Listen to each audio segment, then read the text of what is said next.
The female lead had no idea. Right after I gave birth, I dabbed a little rouge behind my daughter's ear. So when I woke up and found no rouge behind her ear, I knew right then she'd switched my baby. So I immediately called in my most trusted maid, Shen Kui. Go grab the cooking oil, pour it all the way around the outside of the house, then take these cash boxes and hide them in the storage room. Shen Kui was totally confused, but she did it anyway. Yes, my lady. She moved fast, grabbed the oil jug, and poured it slowly along the base of the walls. The second the oil was down, I pulled a fire starter out of my sleeve and tossed it without a second thought. There was a crackling sound, and the flames shot up instantly. I watched cold-eyed as the fire greedily licked up the rafters. Then I turned to Shen Kui behind me. Grab that useless baby, and let's go. Here's the thing, though.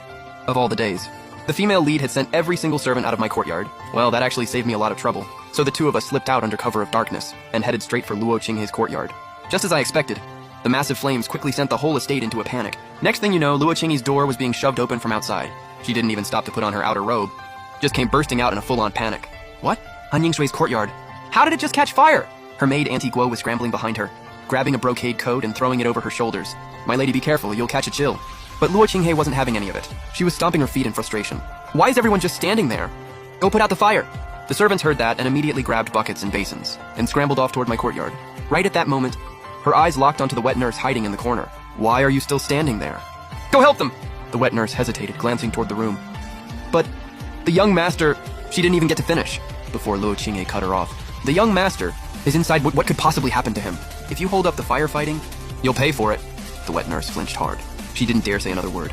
She grabbed a basin and bolted. Only then did Luo Qinghei turn, impatient as ever. Auntie Guo, help me over there. I need to see what's going on. The two of them rushed over as well.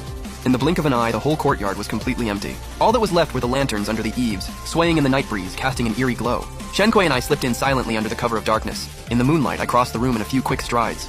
There it was, an ornate carved cradle right in the center of the room. My heart shot up into my throat. With trembling hands, I folded back the baby's ear and found nothing. Completely clean. Not a single trace of rouge. Shen Kui's voice was shaking as she whispered, "That's not the young miss, is it?" I forced myself to stay calm and quickly unwrapped the swaddle. The candlelight revealed a baby boy, a perfectly fine little baby boy. Shen Kui completely lost it. How is it a boy? Is this the baby Lady Luo gave birth to today? Then where did they take our young miss? My mind was racing. I rewrapped the boy and put him back in the cradle, then started frantically tearing the room apart. I was sure Luo Qinghei had stashed my baby somewhere else in here. And then a faint barely there sound suddenly drifted into my ears. It was broken and weak, like a tiny kitten whimpering. I froze, ears up, listening hard. Shen Kui crept up nervously. "My lady, did you hear something?" My eyes lit up. I followed the sound and bolted out of the room. It was coming from the woodshed, the most remote one on the property. I took a deep breath and shoved open the creaking wooden door. In the moonlight, I could see a pile of dry hay, and on top of it, a beat-up old cradle just sitting there. There were faint sounds coming from inside.